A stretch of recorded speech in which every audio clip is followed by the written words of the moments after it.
ಕಾಲ ದೀರ್ಘ ತಪಸ್ಸು ಮಾಡಿದ ಮಹಾನ್ ತಪೋನಿಧಿಗಳು 12 ವರ್ಷ ಮೌನವನ್ನ ಆಚರಿಸಿ ನೆಲವನ್ನೇ ಹಾಸಿಗೆಯನ್ನಾಗಿಸಿ ಮುಗಿಲನ್ನೇ ಹೊದಿಕೆಯನ್ನ ಮಾಡಿಕೊಂಡು ಅನ್ನ ನೀರನ್ನ ಮಿತಗೊಳಿಸಿ ನಿಷ್ಕಾಮ ಭಕ್ತಿಯಿಂದ ಶಿವನನ್ನ ಒಲಿಸಿಕೊಂಡ ಮಹಾನ್ ಶಿವಯೋಗಿಗಳು ಅನೇಕ ಪವಾಡಗಳನ್ನ ಮಾಡಿ ಭಕ್ತರನ್ನ ಉದ್ಧರಿಸಿ ಬಡವರಿಗೆ ಭಾಗ್ಯವನ್ನ ಬಂಜೆಗೆ ಮಕ್ಕಳನ್ನ ಕೊಟ್ಟಂತಹ ಮಹಾಮಹಿಮರಾದ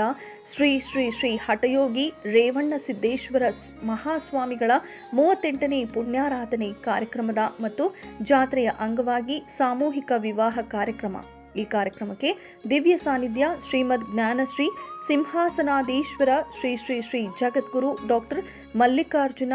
ವಿಶ್ವರಾಧ್ಯ ಭಗವತ್ ಕಾಶಿಪೀಠ ಇವರ ಸಾನ್ನಿಧ್ಯದಲ್ಲಿ ಮತ್ತು ಅಧ್ಯಕ್ಷತೆಯನ್ನ ವಹಿಸಿಕೊಂಡಿದ್ದ ಶ್ರೀ ಶಟಲ್ ಬ್ರಹ್ಮ ಸಿದ್ದೇಶ್ವರ ಶಿವಾಚಾರ್ಯರು, ಹಾಗೆಯೇ ಹಿರೂರು ತಮ್ಮದಡ್ಡಿ ತಾಳಿಕೋಟ್ ಶ್ರೀ ಷಡಾಕ್ಷರಿ ಬ್ರಹ್ಮೆ ರಾಜುಂಟೇಶ್ವರ ಶಿವಾಚಾರ್ಯರು,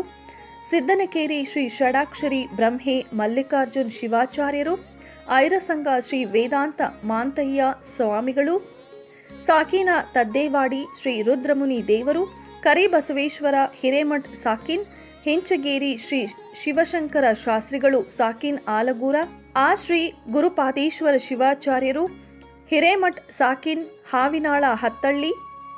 ಹಾಗೂ ಶ್ರೀ ಅಭಿನವ ರಾಚೋಟೇಶ್ವರ ಶಿವಾಚಾರ್ಯರು ಹಿರೇಮಠ ತಡವಲಗ ಇವರ ಮಾರ್ಗದರ್ಶನದಲ್ಲಿ ಸಾಮೂಹಿಕ ವಿವಾಹ ಕಾರ್ಯಕ್ರಮ ನಡೆಯಿತು. ಇನ್ನು ಈ ಸಾಮೂಹಿಕ ವಿವಾಹಕ್ಕೆ ಹಾಗೂ ಜಾತ್ರೆಗೆ ಊರ ಸಮಸ್ತ ಭಕ್ತರು ತಮ್ಮ ಧನು ಮನದಿಂದ ಸೇವೆ ಸಲ್ಲಿಸಿ ಶ್ರೀ ರೇವಣ್ಣ ಸಿದ್ದೇಶ್ವರ ದರ್ಶನ ಪಡೆದು ಪಾವನರಾದರು.